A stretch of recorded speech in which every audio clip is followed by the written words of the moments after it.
Welcome back to the Frizz and the Grease podcast with your hosts, Prudo and D.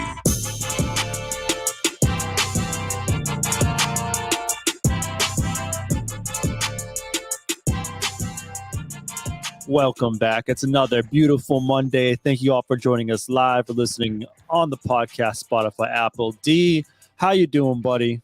Oh, I'm feeling like crap, but I'm here, baby. I am here. Terrible, terrible, terrible cough that I have. So I apologize for those if you hear me cut off in the middle of speaking, but I'm here, baby. I'm hoping to bring the energy for a Monday. I appreciate. Usually, you're the energy guy, so I will have to step up my game today. But I know you don't have the energy, but you got to get it started off right. Absolutely, baby. As we always say, happy fucking Monday. Again, thank you all for joining us. We have a busy show today, as always. We're going to talk about women's basketball. They had the national championship last night. We're going to talk a little bit of NBA. They just ratified a new CBA. Very exciting stuff. And it's been really just a busy week in general for NBA. Maybe we'll get around to the MLB stuff. I'm sporting the Red Sox today. Baseball, huh? Yeah, we'll see how it goes. I know you're not a big baseball guy. You were watching more hockey this weekend. Oddly enough, yeah, I did watch a couple of games for hockey, and I didn't watch a single swing for baseball. I'm sorry. It's all good. We'll see where we get. But then we'll have our parlay. We won last week, so we're now 1-2.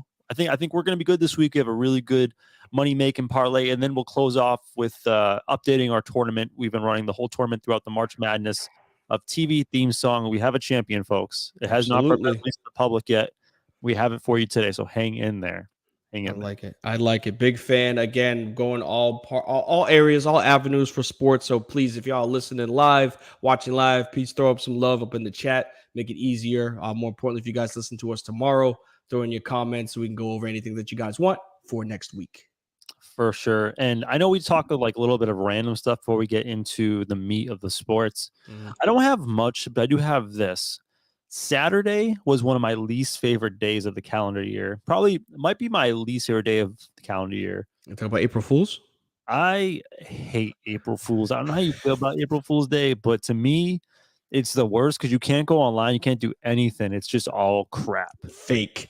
Actually, before you throw yours, I thought one of the fun. So I've completely forgot. I'm way past the whole April Fool's joke thing. Like I know, like people like to throw in things like, "Oh, it's April 2nd and she's still pregnant."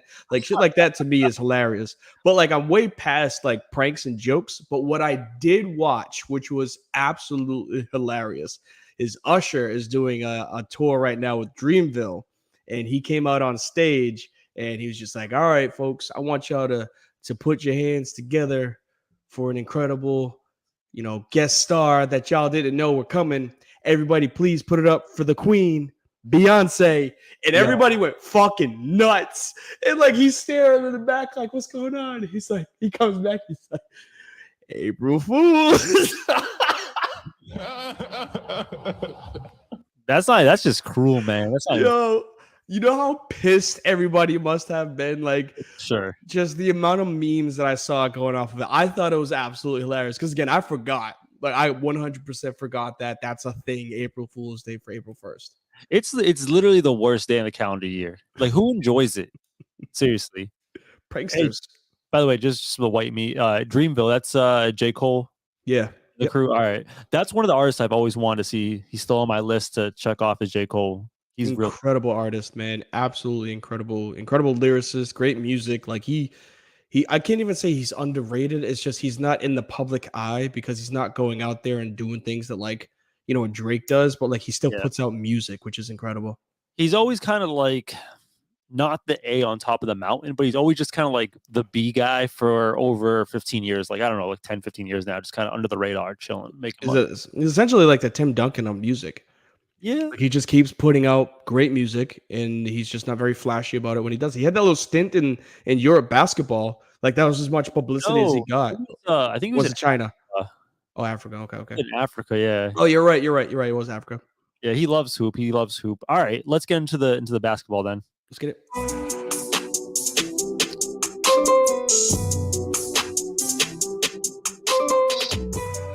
I like that we get to lead off with women's basketball. Yeah, big fan of it. I'll let you start.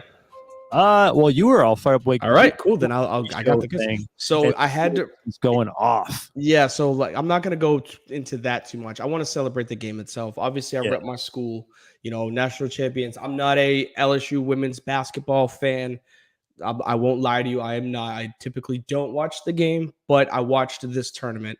and I was able to watch some incredible basketball. If the school wins, I'm still going to be very happy. So Louisiana State University women's basketball team, congratulations. Now the game itself, I don't know if you watched it from tip to end, but I did, and oh my goodness, that was some great basketball.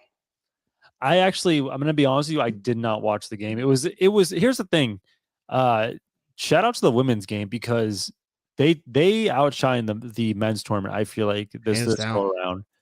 But the scheduling people, man, they bone the women's teams because was it 3:00 on a Sunday?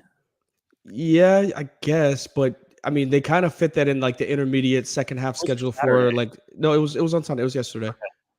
But they fit it in that time frame that like people usually watch, the NFL games, like that late afternoon. So it's noon out West Coast, but it's 3:00 for East Coast. So I don't think that's a bad time. I'm running errands at that time, but yeah, I want to be honest, I didn't watch it. I thought that I think statistically the women did like their record numbers as far as the amount of viewership this go around. Yes. And it's just a shame because all the momentum that they had going for them and all like the good publicity, but like with the Caitlin Clark thing throughout the tournament, just dominating.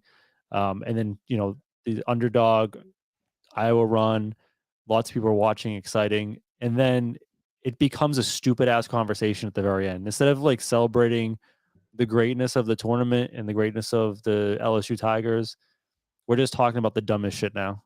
Yeah.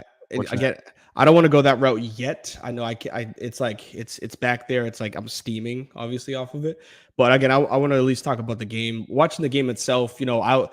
I'm going to, and I said it off air to a bunch of my group chats. I'm going to get into probably college basketball a lot more moving forward, women's and men's, obviously with the girls. So like I'm going to be following it, and it was good just to see like the game itself, like some team ball. Caitlin Clark, I won't say Steph Curry incarnated, but essentially she's pulling up from half court. So kudos to her. Another 30 piece. She couldn't get it done when it comes to obviously the win. But I will shout out to, Angel Reese. Again, she broke the record for like most double doubles in NCAA tournament history, along with like most double doubles in like NCAA like season history. So like she's an incredible talent, 6 foot big, essentially. I don't know what the height difference is for men and women, for women when it comes to point guards and centers, but like she was down there in the post, like dominating.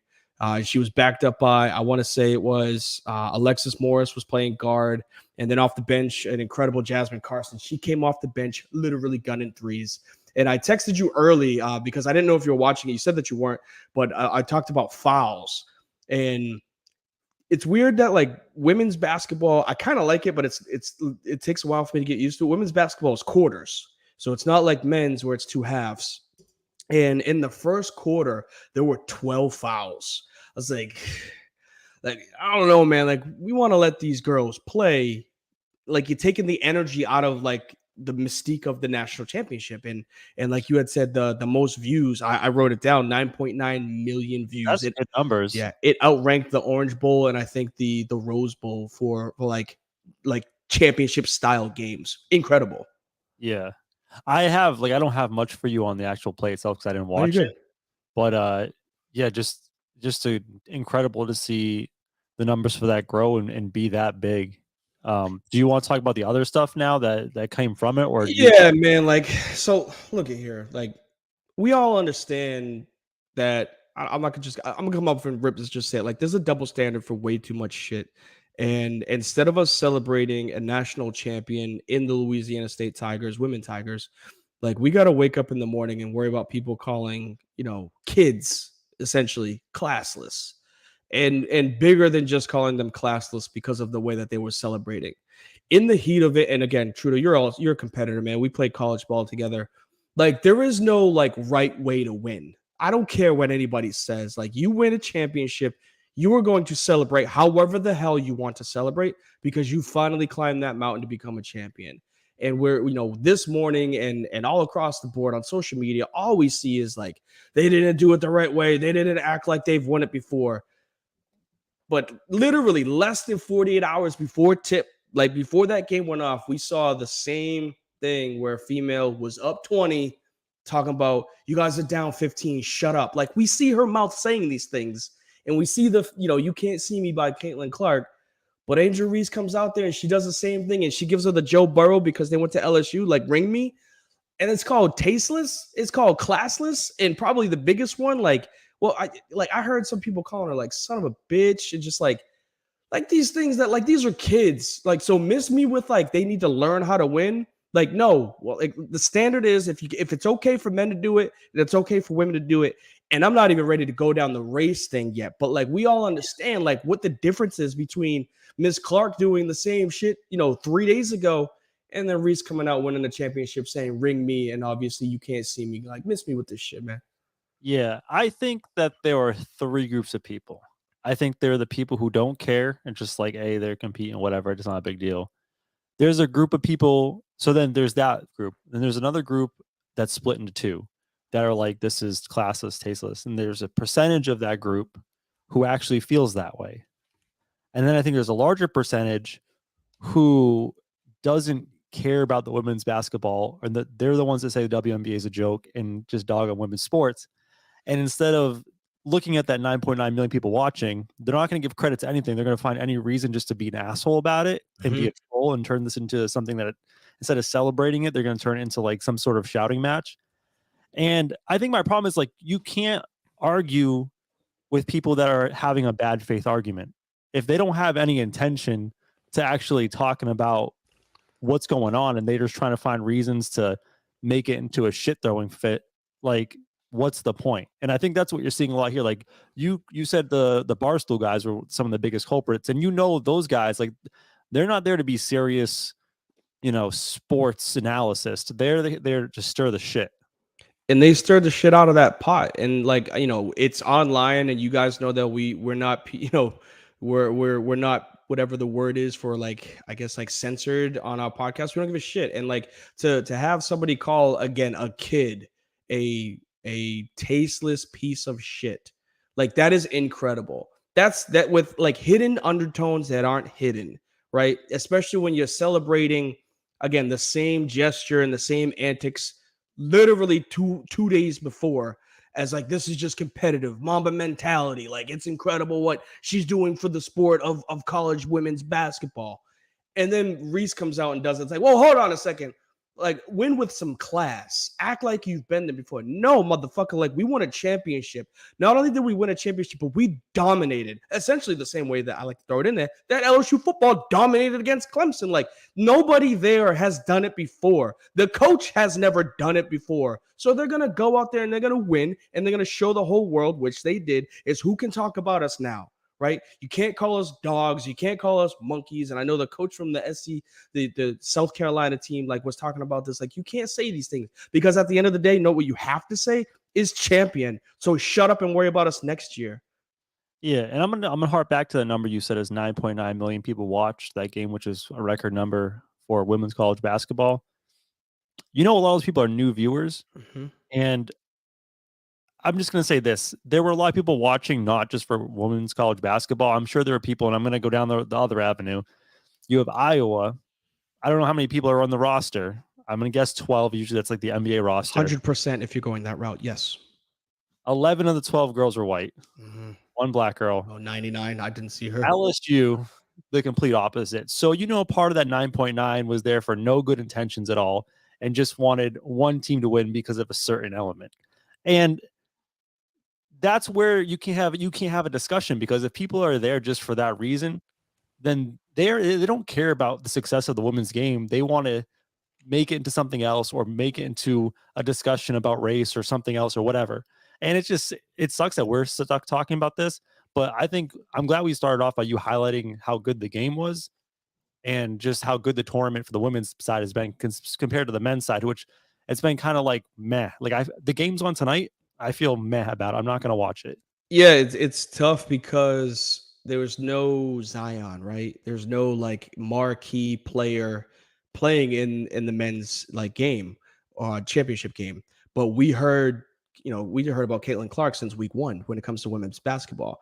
And a little bit of research, again, not a ton, but I promise you, for y'all that do watch, and if you do follow the game, like, I will be a fan of it moving forward for women's basketball. Like, the next season is setting up for college basketball. I don't know the rules for drafting wise in WNBA, so I'm gonna have to look into that. But like next season is bringing back this LSU squad. Essentially, like they're all coming back. It's going to have Caitlin Clark, who will be a senior also. And then I don't know if you guys forgot about her, but Paige Beckers out of UConn, who was like, I think she won she won a national championship as a freshman. Like they went like 40-0, absolutely ridiculous. But she tore her ACL, so she was out this year. And it's like it's setting up for another really, really good women's, March Madness tournament. So again, I'm a fan. I might be the bandwagon-esque right here now, but like what I am going to say is like moving forward is I'll most likely be watching it. And yes, and Beckers is a bucket. Like essentially she is. It doesn't show up on stream for Twitch. I wish it did, but appreciate you, Ty. He streams. She's a bucket, and she was as good as the chick from Oregon. Again, I'm terrible with names, always have been, but like the girl that used to train with Kobe, rest in peace. Like these girls can ball. Like these girls can ball, and I'm looking forward to it and seeing where the game actually goes. Maybe it spreads into it being like huge for the WNBA. Maybe this is exactly what women's basketball needed to try to promote the sport of the WNBA. Yeah, I think you made an interesting point that I didn't consider is that, I don't know, in the past 5-10 years, the men's college game, it doesn't really matter, right? Before the one and done, you had guys sticking around a couple years. And then in the past couple of years, you see the G League guys are going overseas. There's other options. So the best players, I think the top 2 players in this year's draft are non-college players. On the flip side, all the women's game, it's not worth it to go to the WNBA. So you see like a ton of talent in the women's game for the college side. And maybe that's the reason why we're seeing such huge numbers and interest in the women's game, because the basketball quality, I mean, pound for pound, the basketball quality is much better. Yeah, and it's a different game. Like we joke around when it comes to like the one and dones, and like you can get iso ball, your AAU and whatnot, but like we were seeing team basketball. At least what I was able to watch, I was watching team basketball, and even though Clark threw up I think 25 shots, like she's doing what she can to win that game for her team. And on the other side of the ball, it's just LSU was just that much more dominant. And that ball was swinging. That ball was swinging. 5 different girls touching the ball on each possession, launching a 3. If they missed it, offensive board, get off me, put back. So it was a great game. Like I said, women's college basketball gained a fan in myself. I'll be considered a bandwagon for now. I don't care what you guys say. I really could care less. But they gained a fan when it comes to me watching, not even just like March Madness type basketball. Like I might start watching some regular season ball moving forward. Which is like one last thing that's kind of a bummer I was thinking about is the people being clowns and dirtbags today, your Portnoy and your other people. There's no consequences for them. None. And not only that, but they're probably going to get applauded by their base, their audience who wants to see women's basketball fail. They'll probably applaud them today. So it just sucks that that's kind of how we are in society. We're like, no matter what you say, you'll get applause, no matter how dirty it is. Just stupid. You're always going to have an audience. You're always going to have a platform. Once they went public and they got as big as they got, they can do no wrong no matter what they say. They could come out and say some raunchy stuff like they did. And there's always going to be a percentage of people that follow them and will continue following them. That's just how social media is.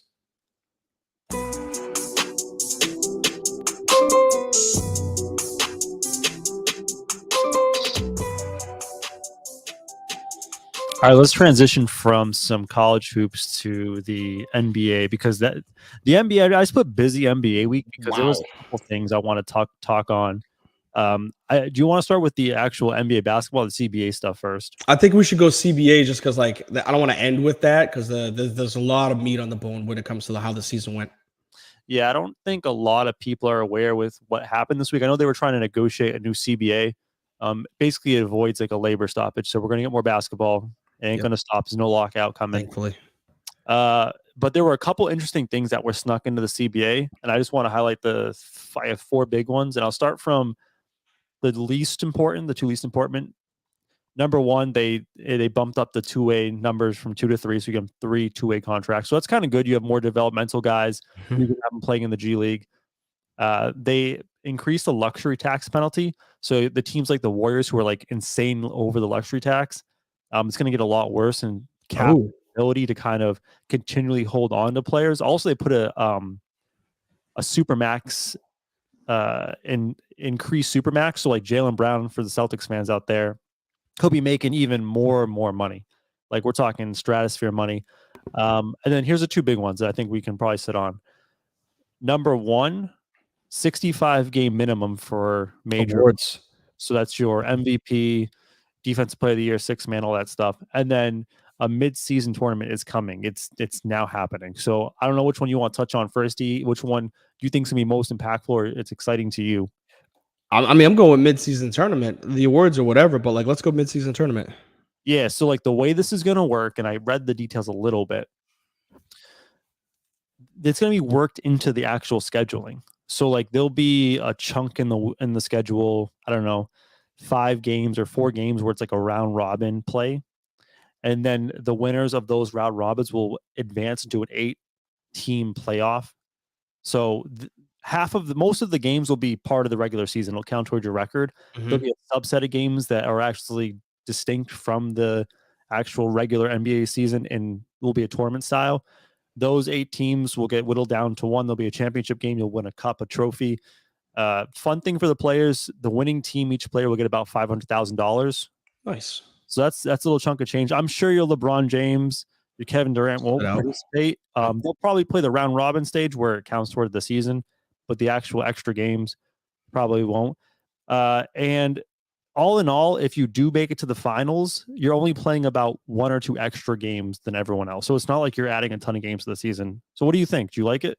Yeah, I don't think it's a bad idea. It's for those dog days of the NBA, I think it's the week before the NBA All-Star game, and then it's like the week before the NBA trade deadline. Excuse me. A lot of movement when it comes to like, I would say player positioning, but not a lot of like enthusiasm around the season. So I don't mind that. Anything involving like draft implications, or is it just like to rejuvenate the younger talent in the NBA? There's no draft implications of this tournament at all. So I guess that's not a bad thing. You don't want somebody going out there balls to the wall and then getting hurt for draft position, and then it hurts them for the rest of the season. But I think this will be a great way to showcase those two-way players like you were just mentioning. Yeah. If they're, back end of the bench and they have the ability to at least get their name out there, who's to say that they don't become a part of the actual rotation in the, towards the second half of the season? Or more importantly, to get those younger teams, I can't really say it, but they're still a young team like OKC, a little bit more shine in an area where they may not make the playoffs, but like they're kind of flirting with the playoffs right now anyway. So I think this tournament, if you're a Celtics fan, if you're a Bucks fan, if you're a Nuggets fan, like if your team's at the top of the standings and your sole goal is to win a championship, I don't think this tournament matters to you because your stars, your Tatum, your Brown is not going to play. I love the Orlando Magic. That's been my spot for 20 years. There's no reason for me to watch them. They're awful. By the time we get to the midseason, the deadline, it's like we're trying to sell pieces. So for me, this is awesome because it gives me something to at least look forward to, right? And during the season.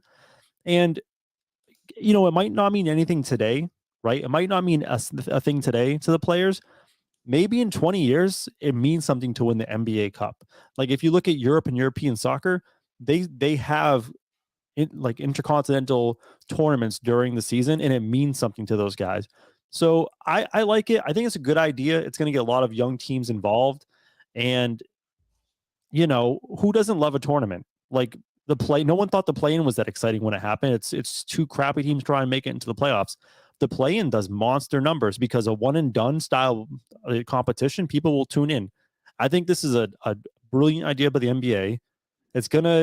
You're gonna poo-poo it now, just like everyone poo-pooed the play-in, but the play-in means something now. And I think this tournament, give it a couple of years, people will love it. Yeah, I'm a big fan of it. Big shouts to Tahi talking about obviously Adam Silver is going to try to make as much money as he possibly can for the league, which it's again, basketball around Christmas. Christmas Day is a basketball day, but the week leading up to it is tough, right? People getting shopping in and whatnot. So it's good for the game to expand. You made a great point when it comes to comparing it to English football, like the Premier League. That's the first thing I thought of is the Premier League has their Man U's, their Chelsea's. I don't even know if these teams are really good, but back when I used to watch it, the Liverpools, like those dominant teams, right? Wayne Rooney, Steven Gerrard, Fernando Torres, like those boys were not playing in the midseason tournament, but a lot of those championships like runs were their younger talent that would win the midseason tourney, and then they would help their team essentially get the Premier League during the regular season, because it's like, oh damn, like we actually can trust some of these players that were on the back end of our bench or in our developmental league. Like, let's give them a starting spot, not starting, but you know what I'm saying? Let's get them a spot in playing in big games, and they can actually contribute. Yeah, it's gonna be good for developmental. And English soccer, European soccer, it's crazy. They have Champions League, which is like the creme de la creme. Europa, which is a league down. They have domestic cups, like in England, the FA Cup, Carabao Cup. So there's like a bajillion little tournaments, and teams care, and it matters. So I think it'll be cool. I'm looking forward to it. How do you feel about the 65 game minimum? I said 65. That was, I think I had said that exact number. You said 70 at first, I believe. Okay. I think you might have talked me down. So my apologies. 65. But yeah, I'm a big fan. Look, I think we need to make it so that like you have to play to win. And I think if you do miss essentially, 12 games, that's like one game every other week. That's not bad. You know what I mean? Like you get 10 days worth of PTO. Yeah. Your mouse off at 17. 17. 82 game season. You're right. I thought it was 72 in my mind. So still off. Terrible. Not a math major. I don't care. You can yell at me if you want. I don't care. What I mean by that is I think they still have their days off, right? Like you'll still have your scheduled, let's say day off on a back-to-back, right? Like you're still going to have those games where like those superstars will miss, but like you have to play. And so if you're going to get an all NBA team or all, so it's not all NBA. Oh, really? It's just awards. It's just the major awards, which I don't really expanded, but that's not the case. Gotcha. Yeah, I mean, again, MVP, Defensive Player of the Year, Rookie of the Year. Like, I'm a big fan of those being impacted by the amount of games that you play. I heard an interesting stat about that criteria, and if it were applied historically, how Joel Embiid is crying about getting MVP. Mm-hmm. He would have qualified like the past 4 or 5 years if they had played in his game. This year, I think he would have been fine. This year, obviously, Joker this year. I don't know about Giannis. I think Giannis has been okay. The only one that would affect this year is probably Jaren Jackson Jr. For Defensive Player of the Year. I think he's the leading candidate. He missed the first 12 games of the season, I want to say, and a couple here or there. So he's close to that 65 game threshold. Who's to say this doesn't? Oh, sorry. Go ahead. No, I was going to say I would have liked it to be expanded to All NBA, so you can't sneak, or even All Star in some capacity, so you can't get your Zion into the All Star game. But it is what it is. It would have been good if it went to All NBA stipulations, because it would have messed, not in a bad way, but yes, that's what I was going to say. It would have messed with everybody's contracts, because like I know there's somebody like let's say Jason Tatum, where he got the bag if he got an All NBA play, like All NBA like selection. It was either last year or 2 years ago, and it's like that would get people to play. Not only to get people to play, but like this whole load management, you're not going to fix it by finding people. NBA players make the most guaranteed money out of all major sports in America. So like finding them isn't going to do it. It's taking away their money. Not so much like taking it. It's just like you had it and you could have gotten more if you did this. That will impact it more than you just finding me $2 million for sitting out a game. I'd be like, whatever, it's not a big deal. Yeah, it's going to be interesting to see what happens this year, and I hope Jaren Jackson Jr. wins deep play. I got a little cash on that.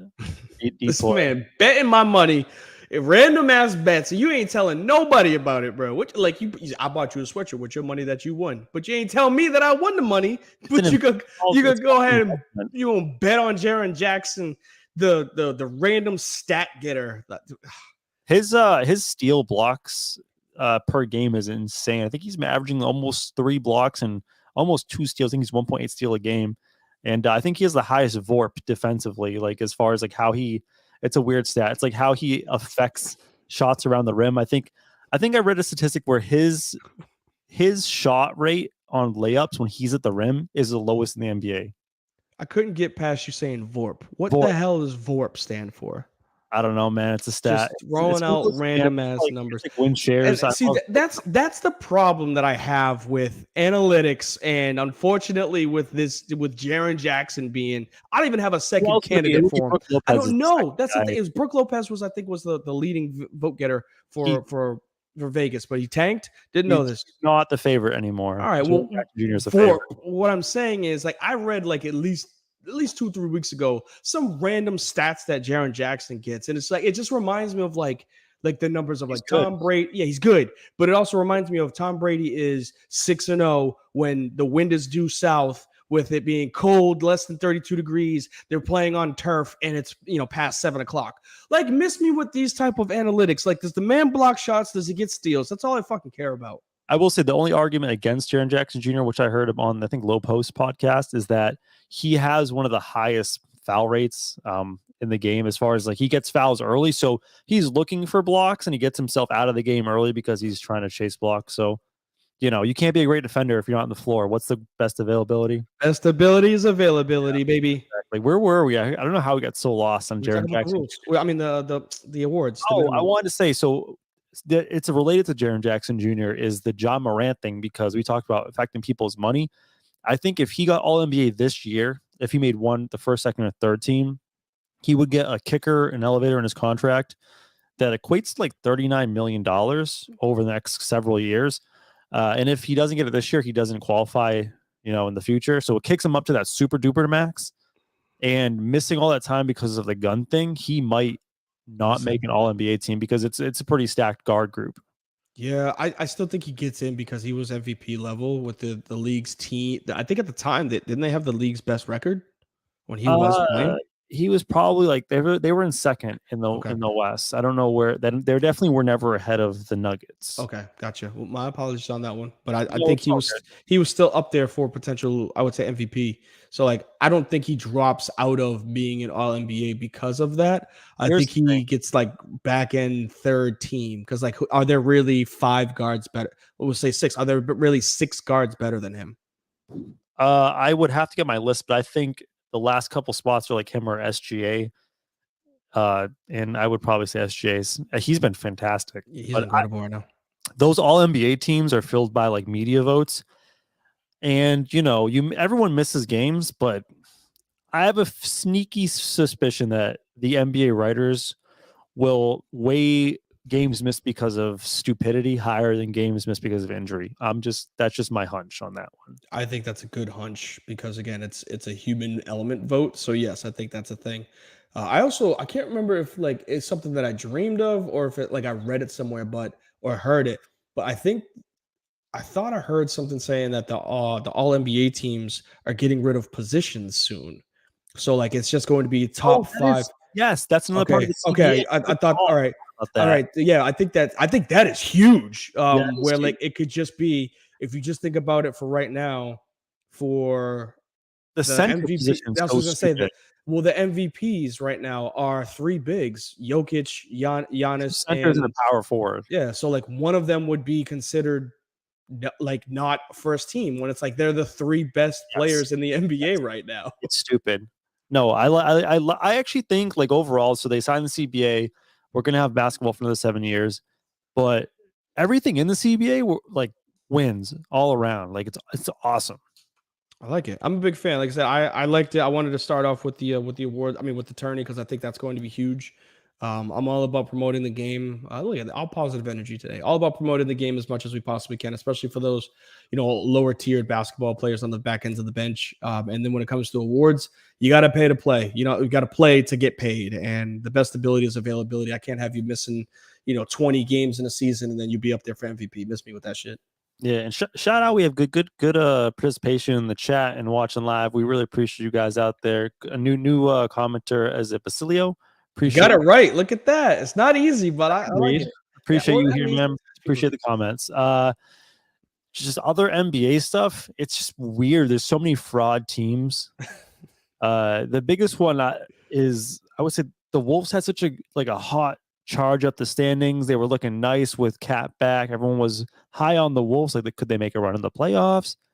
And they have the biggest loss since 1997 as far as underdog loss. I think the They played the Portland Trailblazers yesterday, and they were, I think, like almost a 20-point dog. It was like a 19-point dog, and then by winning. Your boy had Wolves money line, so that felt really good. But yeah, man, I don't know, man. So many frauds. I can't trust them anymore. Can't trust the Kings after losing to the Spurs.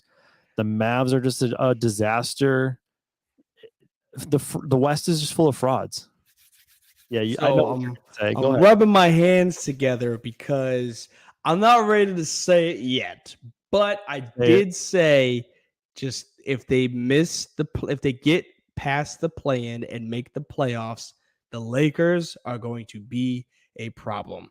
And before I even give the Lakers their due, because again, the West is a mess. I think that's more of the reason why they're going to be in a good spot, is because the West is just, I'm not going to say a joke, but like nobody wants to win it.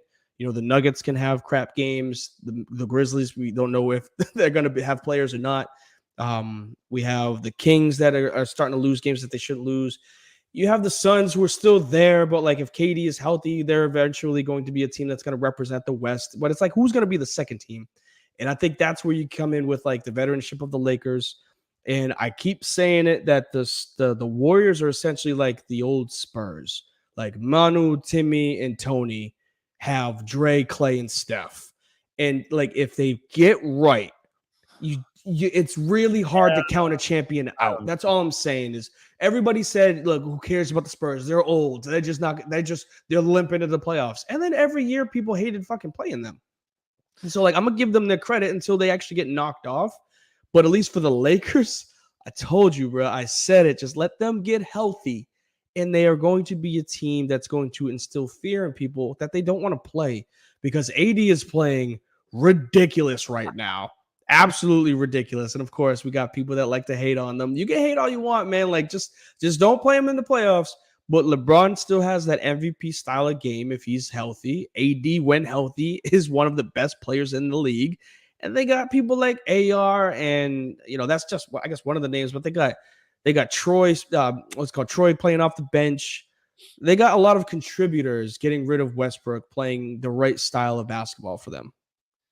Yeah, I think the biggest thing for the Lakers is health, and I don't know if I can trust a full playoffs with AD. Like AD's carrying them right now, right? He's averaging something crazy, like between 25 and 30 a night. He's absolutely tearing up the league, but he's often injured, and I don't know how long it's going to last. The health, I will say, like the trades that they made, people question is little trades is going to make a difference, huge difference, right? The roster makes sense. I think I saw some stats today. The numbers might be wrong, but I think they were something like 14-7 since the deadline. Something crazy good. That might be inflated. That's a lot of games, 21 games. I don't know if they've played that many games. They actually have the best defensive rating in the league since the deadline, which is insane. So like their defense is holding it down. They're probably going to finish at worst 7th seed, right? They have a good chance of making the 6th seed. They have a game against the Clippers, I think, on Wednesday, which is going to be a huge game. Huge. And the one thing to know if you're a Lakers fan, which you are, D, is they are down in the loss column. So basically, they have more games to play than other teams, so they could make up ground. The destiny's in their hands. And I hate to say we should have saw it coming because I hate the Lakers and their frauds, but they had the easiest schedules after the All-Star break. Like they had one of the most cupcake schedules in the league, and they're doing what they got to do. They're taking care of business. If they draw the Kings in the first round, because currently the Kings are the 3rd seed, and if they make it up to 6, they might be like Vegas might have them favored over the Kings, which is crazy to think about. But yeah, man, things are looking up for you. Again, I'm not taking the victory lap, because the victory lap for me saying that they're going to finish 6th is pretty sad. But it's just like part of, like I said, if the chips fall in a specific way, like as long as they get healthy, they're going to be a team that you just don't want to have to deal with. They probably may get beat, but like, again, the younger Kings, DeMontis Sabonis going against AD. You know what I mean? Like we understand which one is better youth-wise, but we understand which one is better talent-wise, and that's AD. And then you got LeBron James going up against, I don't even realize who's their defender. Kevin Huerter? Like their defense is horrific. That's what I'm saying. And it's like a LeBron James led team, even at 38, whatever he is, Like he doesn't get eliminated from playoffs too often, right? Like that's just not.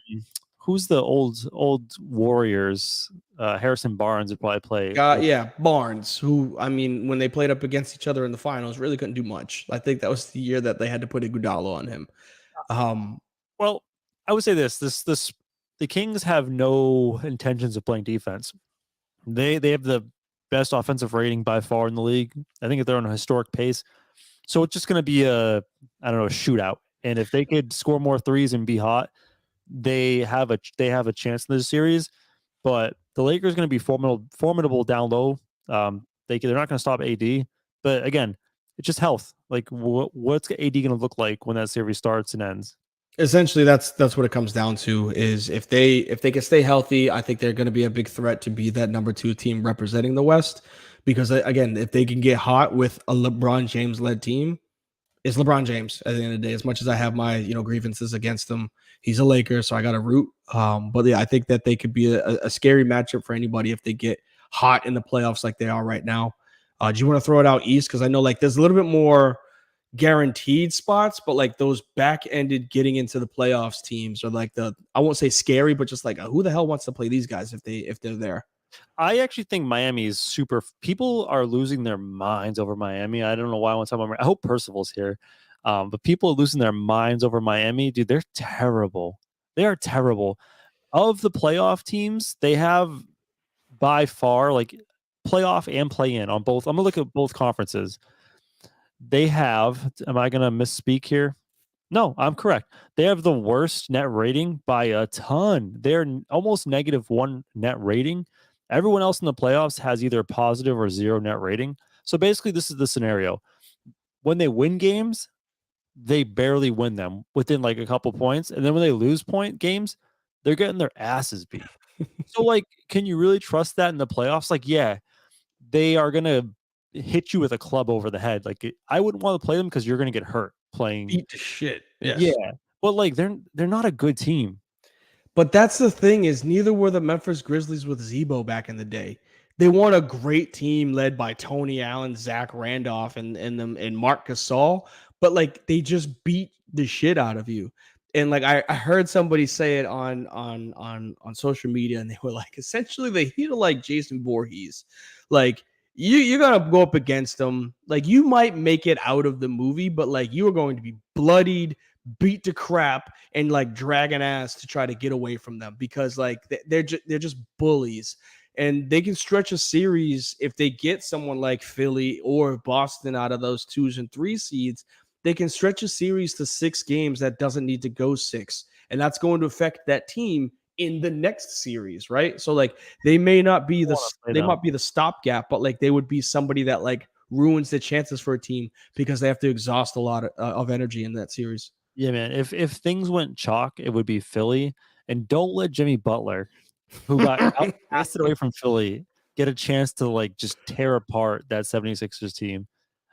But of those, like honestly, of the 4 teams in the play-in in the East, I actually be the most afraid to play Toronto. Yeah, man. Like they had an awful start to the season. I picked them to be top 5 seed in the East. Like they have a very good roster, and they're 7-3 in the last 10. They have a pretty good point differential. They are 6th best differential in the East, so they're a legit good team. Since adding Jakob Poeltl, they've been much better defensively. I wouldn't want to play Toronto. Yeah, I like again. I give all the credit where credit is due to like the Warriors, and there's something about championship mentality that does help out. And I know Kawhi isn't there, obviously, but they still got a lot of the core that being Fred VanVleet and Pascal Siakam. If they get into the playoffs and like get some momentum, the hottest teams usually win, right? And like they are playing pretty damn well right now, where that could lead or leak into the playoffs / play in. And if they get out of the play in and they match up well against somebody like Philly, or if they match up against New York, who's to say that they don't beat one of those teams and then make it to the second round, which is probably a huge, I would say, benchmark for where they were when they started the season, which was very like abysmal. By the way, before we leave I know we left the West, but let me just tell you this. I had Dallas as being a disaster on my sheet. I just want to. So Dallas is 3-7 their last 10, which is just horrendous. Other teams that are also 3-7 their last 10. So the same win-loss records of Dallas in the past 10 games. Utah, Portland. The Hornets are actually better in the past 10 games, although they have 2 wins against those Mavericks. Same record as Indy, Washington.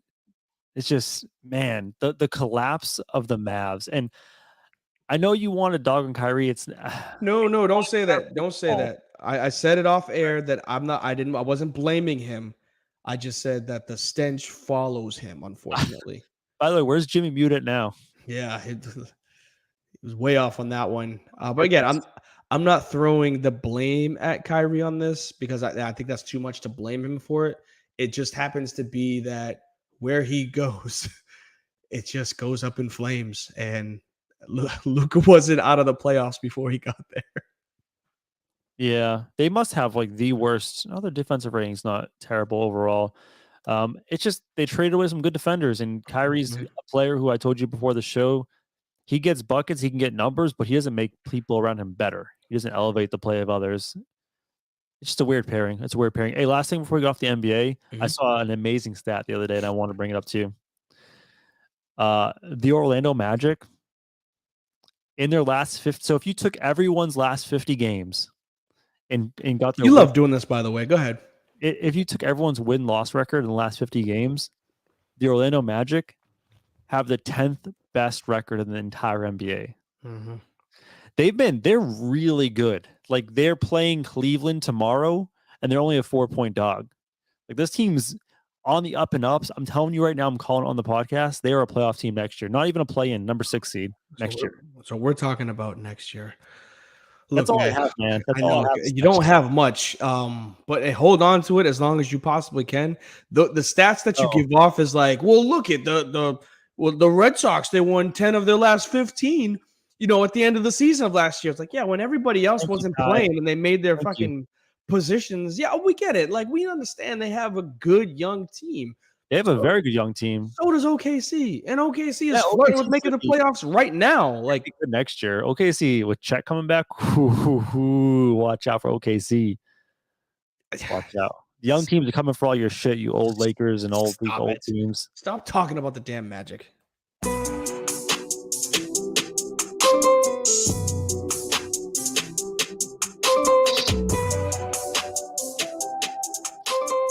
All right, so I think it's time to make some money. Are you ready? Big fan. Let's get it. Here comes the money. Here we go. Money talk. Here comes the money. Money, money, money. Dollar, dollar. All right, we're new to this gambling thing. We've had 3 weeks of legality in Massachusetts. We're here to make some money. We started off pretty rough, but we were taking huge hacks. We're going for like plus 300 odds. And obviously, you're going plus 300, you win 1 to 3, you're happy. So we lost the first 2. We took a little more, conservative route in the third one. We won the third one. We're going to go a little conservative again today, right? Yeah, big fan of what we talked about off air. All right, so to get into it, there was a couple games we really liked, but the game we landed on was what? Bulls and Hawks? Yes. So we're going to go ahead. So just some back end information, at least for part of the reason why I made my bets is the Hawks have been the stereotypical 50% team the entire season, where it's win 2, lose 2, win 1, lose 1, win 1, lose 1, win 1, lose 1, win 2, lose 2. Like, it's gone back and forth, and they just came off of an L their last game, so I'm banking on them losing again. They just lost. I'm sorry, they just beat the Mavs, which would mean that they're most likely going to lose this game. Yeah, and the Hawks give up a ton of points. They're not very defensive oriented. And some of the criteria we looked at before picking our team to attack, we wanted a home team, preferably, because we're going to go player props. We wanted a game that would be somewhat close. We don't want a blowout, because if you're taking player props in a blowout, you run the risk of having guys sit in the fourth quarter or not hitting those totals. Mm-hmm. So we thought this game would be close. So you want to go with the first 2 props that we have on? Yeah, I'll do the players. 4-leg parlay, by the way. Yeah, 4-leg parlay. So I think we're gonna go. Obviously, the eye candy is typically Zach LaVine, but with the better odds for this game, I'm gonna go DeMar DeRozan points, and I'm gonna go with points more than 20. Yeah, and just to clarify, DraftKings, FanDuel, whatever gambling site you use, they don't put up the lines until a couple, like, I don't know, 5 to 8 hours before the game. As far as if you're gonna do same game parlays, you don't get the numbers until that day. So we're just saying if there's around 20 plus, take that. To go over DeRozan's last couple games, points scored 31, 23, 22, 21, 17. So that one was a loss, but he only played. That was the Lakers game where they were really bad. Then 25, 24, 49. So like we feel pretty good about 20. If you want to stretch up to 23, 24, that's fine because we know that the Hawks defense is horrendous. Yeah, I think we could get away with 22. I'm kind of scared at 23 because his average is 24 and a half. But it's so four legs. It's 4 legs, so let's just do a couple easy pieces. So you want to go with the actual game itself? Yeah, I got the full out money line. I hope I'm saying that right. Where I'm going with the Bulls plus the points because I think they're getting they're giving 4. Points are the point spread, so you want them to win the game. Yeah, outright, yes. Yeah, they're playing at home. They've been playing much better as of late. I'm guessing money line will be like minus 140. So we'll tag DeMar 20 plus with 140, and then I'm gonna go crazy on my end. I like yours. I'm thinking about the Hawks. They play very high-paced basketball. Trae Young has one of the highest turnover rates in the NBA. His assist turnover rate's fine because he gets a lot of assists, but he turns the ball over a lot. I want sticky fingers for this game. I want 2 guys getting a couple steals. We're gonna double up on DeMar DeRozan. Just looking at his past couple of games, steal-wise, 1, 1, 2, 2, 0, 1, 3, 3. So he's been getting a lot of steals. I'm just gonna take 1 steal because it's a 4-leg parlay. Something easy is probably like minus 3 something, but that's fine. If you want to get crazy and do 2 steals, it's probably like a coin flip looking at how his steal distribution is. So that's fine. And then this one might be a little more juice. I want another steal because I thought, the turnovers would be a big theme in this game. We looked at first guy I wanted was Caruso because he's a great defender, but he's doubtful for the game, so I want to avoid him because if he's playing, I don't know what he's going to be like. Let's get the too small guy, right? Which I'm going to be honest, I never feel good about betting with Pat Beverly. I'm going to take Pat Beverly to get a steal in this game. He's going to be probably primarily guarding on Trae Young, being a pest. If he doesn't get into foul trouble, he might get a steal off of Trae Young. And just to look at his previous games, as far as steals, the past couple games he has 0, which sucks. But I mean, he got the bad one out of the way last game. After that, 2, 1, 2, 1, 1. So like you're looking probably at like a 75% probability of him getting a steal in this game. I'm guessing you'll get like negative 180 on that. Altogether, I don't know what the numbers are going to be, but we're probably looking at like plus 190, close to 200 altogether. So if you bet $10, you'll win 30 back. Not a bad turnout. You know more about like the actual like payouts and whatnot. For me, it's just like, all right, make it easy. DeMar gonna score 20. I think he might be able to get 22, but we might stick with the 20. And then I think the Bulls are gonna win. So like that's it for me. But the statistical background shows when Trudeau does his research and he says DeMar DeRozan has gotten 12 steals in the last 5 games, broken down 2-1, 2-1, 3. And then Pat Beverly has also gotten steals minus the one that he just played. So good research on your end. I think your bets have a little bit more worth. I think I'm going to go with the more like easier, realistic ones for me because I don't do that type of research. Yeah, it's all good. I think the hardest part probably be Bulls money line and Pat Bev to get a steal. I feel pretty good about the DeMar bets, but we need to juice it up a little bit. So here's to making some money to this week. And this was our, let's go 2-2. After this, we'll be 2-2. We'll be 500. It'll be good times. I like it. Here comes the money. Here we go. Money talk. Here comes the money. Money, money, money.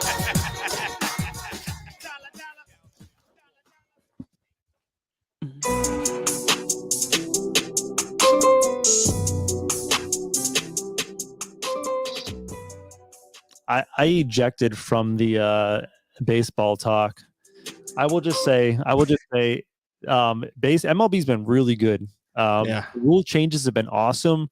It's been weird as someone who watched baseball last year. You could kind of like watch baseball, look at your phone in between pitches, come back, nothing's happened, look back down. search Reddit, come back. Oh, one pitch happened, go back down. Dude, the new baseball is just so rapid fire. You have to actually watch it and be engaged. It's been good changes. See, I'm gonna do my best. I'm gonna do my best, and I know I said at the beginning of the show, I watched more of the hockey puck moving on hockey sticks than I did a single pitch or baseball bat swung. So I'm gonna try to get engaged in some baseball. There's literally nothing for baseball here in the Carolinas because they don't have a pro team, so it's a lot harder to get into. But then again, I didn't watch it when I was up in Boston. I didn't watch the Red Sox. But I'll do my best to at least try to get into some, because since there's no home team, I guess I can watch anybody around here.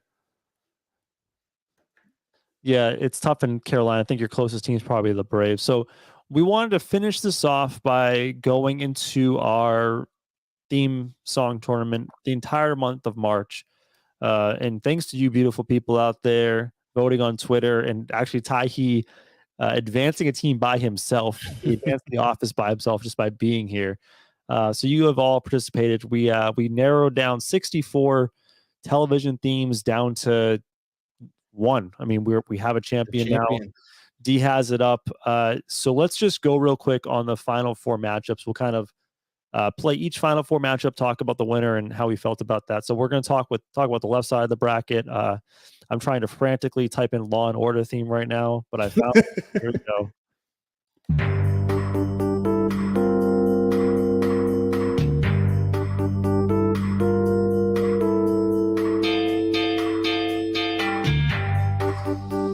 And that iconic theme lost in the semifinals. Yep. To one of the better teams, a really underrated 7th seed in our tournament. This is just iconic. When you hear it, you know what time it is. Yep. Bad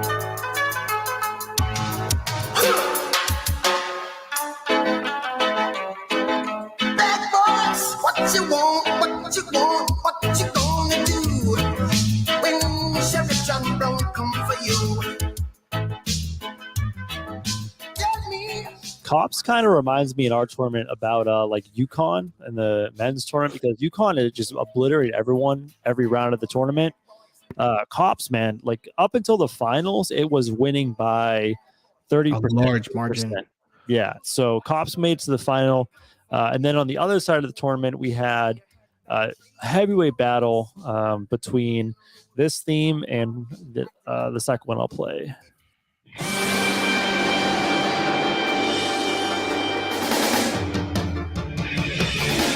I wanna be the very best, like no one ever was. To catch them is my real test. To train them is my cause.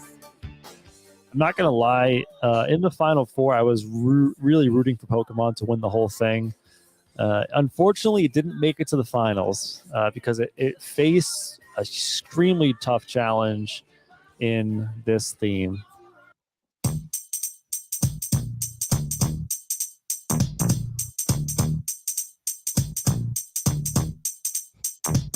Now this is a story all about how my life got flipped, turned upside down, and I'd like to take a minute, just sit right there. I'll tell you how I became the prince of a town called Bel Air.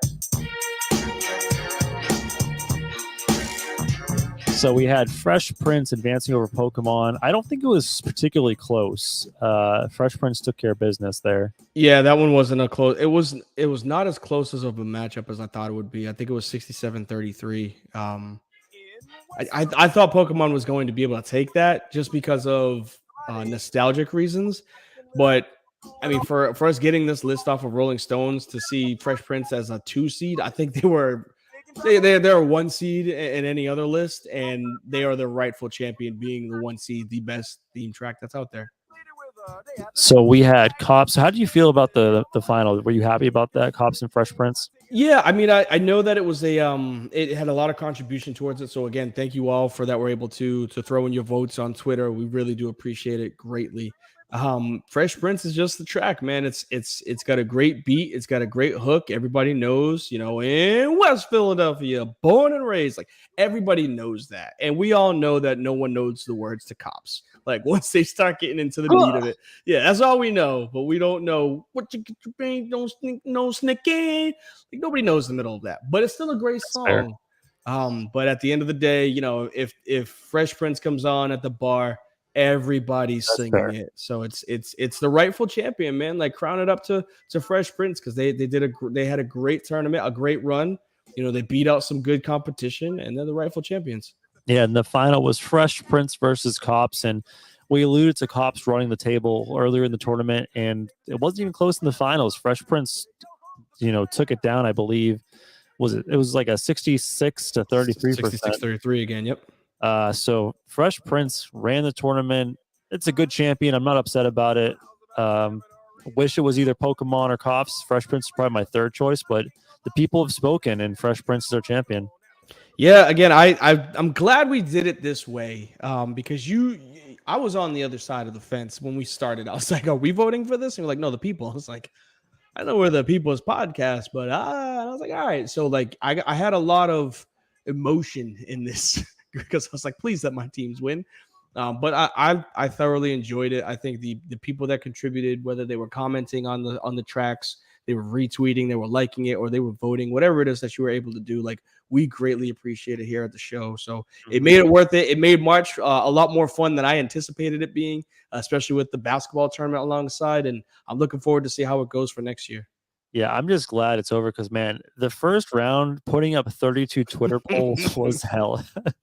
Do you before we get out of here, I do want to ask you, do you have any songs in the tournament from the entire 64 that you want to give one more hurrah to? And if you're in the chat and you want to see one more of these theme songs played before we get out of here today, let me know. D, do you have one for me? Because I have Man, one. you know what I want to listen to just because it's my guy. He's been out for a while, but go ahead and throw my track on there.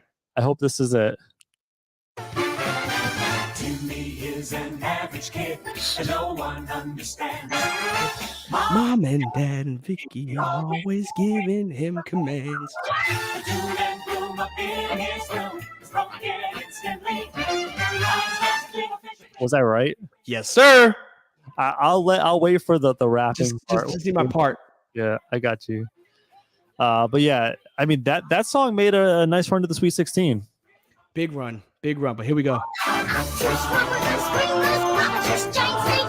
So sweet.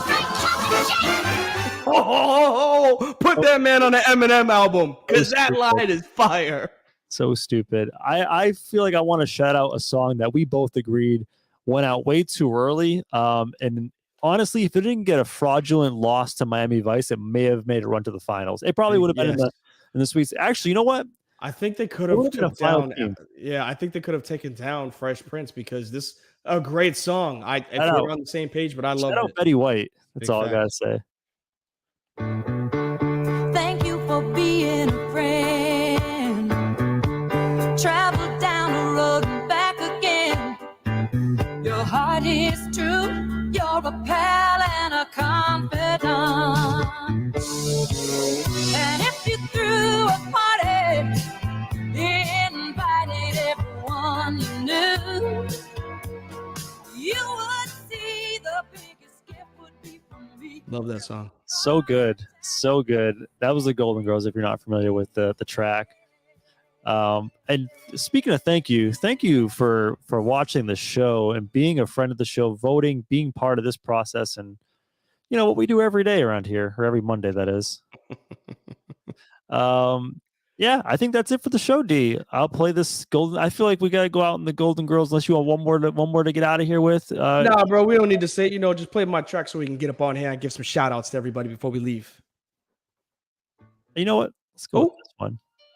This is a good one to go out with. You're gonna go cheers. Okay. Well, for all those that were able to hang out with us, I appreciate you being here. So please make sure y'all take care of y'all bread, take care of y'all chicken, take care of y'all mentals, take care of y'all physicals, be safe. And for those that haven't been able to catch it, please catch the GBA championships on 2K this evening at 9:30. Insomnia and Hidden Leaf going for the championship. Shout out to the GBA. And honestly, yeah, thank you guys all for being here. I know we say it, but seriously, having you guys in the chat, it makes this thing worthwhile. Tell your friends, man, let's grow this thing together. We're going to be a big family. But thank you. We'll see you guys next Monday. See you later. And they're always glad you came. You wanna be where you can see our troubles are all the same. You wanna be where everybody knows your name. Roll out of bed, Mr. Coffee's dead. The morning's looking bright. And